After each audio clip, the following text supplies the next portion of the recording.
Hello guys, welcome back to yet another video here at your favorite channel of your choice. That is Saint TV. Thank you very much for your unwavering support. Yes, if you are new, if this is your first time watching us, I kindly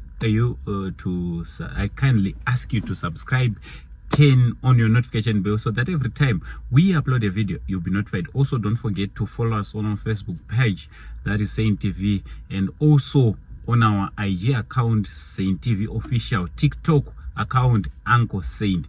Yes, so today I just want to give you update on Mbuyarera. Yes, as I've announced yesterday that Mbuyarera was admitted. Yes, he was admitted.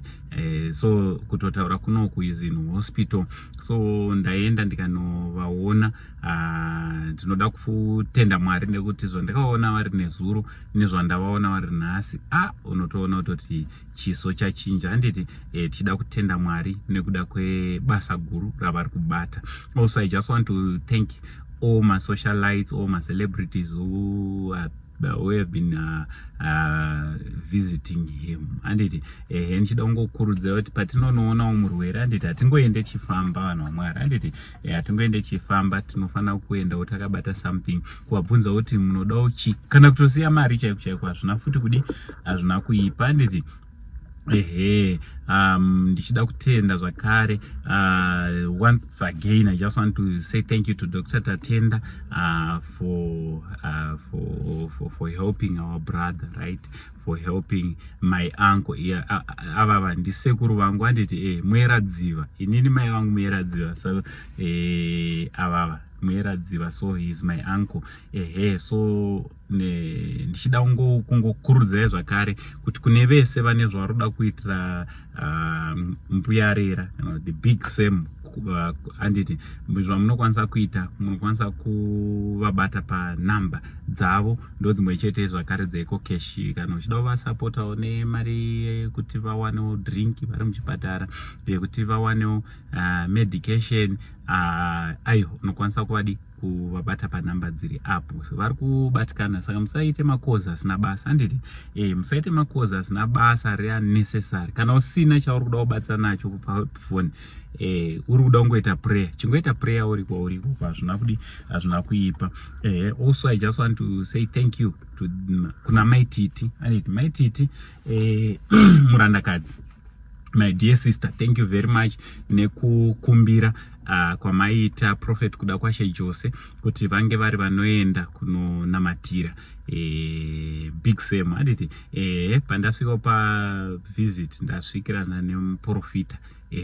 This man ndinomutenda zvangu inini. Handiti inini ndakazvimiririra, ndinotenda muna Mwari anonamatwa nemuprofita uyu. Handiti haisisiri secret, ndo baba wangu wezvemweya. Kana ndikada kubatwa musoro ndo kwandinobatwa musoro ikoko. Handiti murume uyu chinoitika ndechekuti chakaita kuti nditange kudana nebasa rawo inyaya yekuti iwo munhu ane rudo, ende rudo rwavo havagone kurivanza.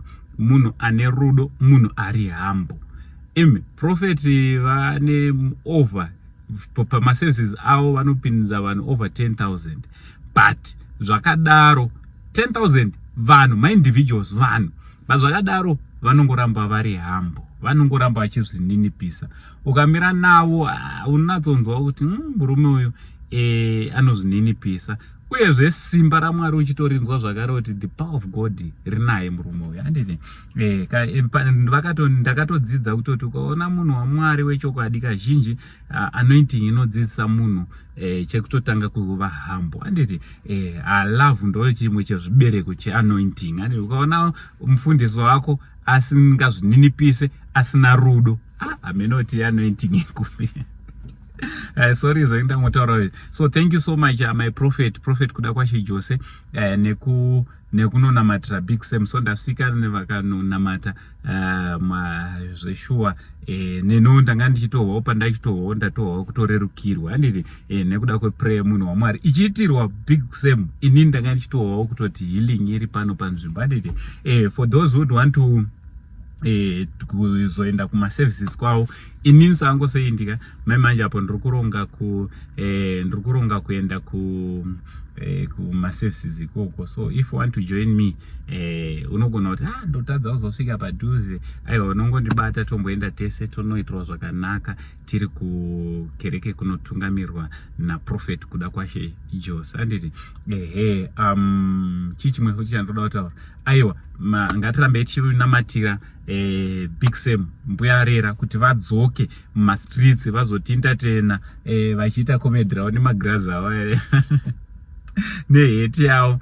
Mwari wekudenga vachitiitira zvakanaka, murume uyu anondiitira zvakanaka zvokutodaro. Anditi comedy ravo rinondiropafadza. So let's continue praying for him, let's continue supporting him, let's continue kana kuri kuvapawo zvatinovapa pamaecocashum kana kuvabata tichitumira zvatotumira, ngatirambei tichiita sokudaro, tichizviita setinozviitira Kristu, tichizviita murudo. Anditi tichizviita nokuda kwerudo.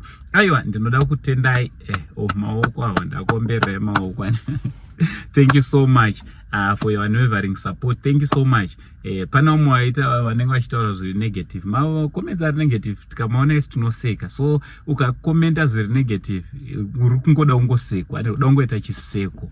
So usataure zviri negative. Let's keep on saying positive things. Also don't forget kuti Chazika ndo Ndre, I'm the brand ambassador weChazika Electric House. So vanogadzira vanotengesa masola, vanoita fix and supply, vanotengesa nemutengo wakaderera zvekuti kuchagara musina magetsi mheno kuti mune muchitei. Kana uchikwanisa kuti uvabata, unokwanisa uvabata panhamba dziri pascreen, unoitawo maquotations tigore parinonopera, even ukazozviita kumberi uko ndoiza kuti mari zvine zvanhu vanenge vasina, but ukazozviita kumberi unokwanisa kuzozviita, but vabate umbonzwawo maquotations avo kuti vanozvifambisa sei. Ende usakangana kuvaudza kuti wabva kuSaint TV, vane discount yavachakupa the moment yaunonge waudza kuti ndabva nechekuSaint TV. Aiwa ndozvandangoti ndouya kuzokuzivisai, ndikupeiwo maupdate. Inini sechihanzvadzi chamai venyu, chigotwe mumba mana mai venyu imimi, Uncle Saint ndiro zita rangu. Don't forget to subscribe, don't forget to follow if you are watching us on Facebook. Don't forget to share this video. Comment yako zvakare tinoida. Nditi yo comment tinoida. Ayo maoko awo ndevese vanokomenta, whether zviri negative kana positive. Maoko awo ndevese vakafollowa, maoko awo ndevakasubscribe, maoko awo ndevese vanoshare. Vanoshare. Ayo, from Uncle Saint, the only Zimbabwean uncle for now, ndichiti it's much love and God bless.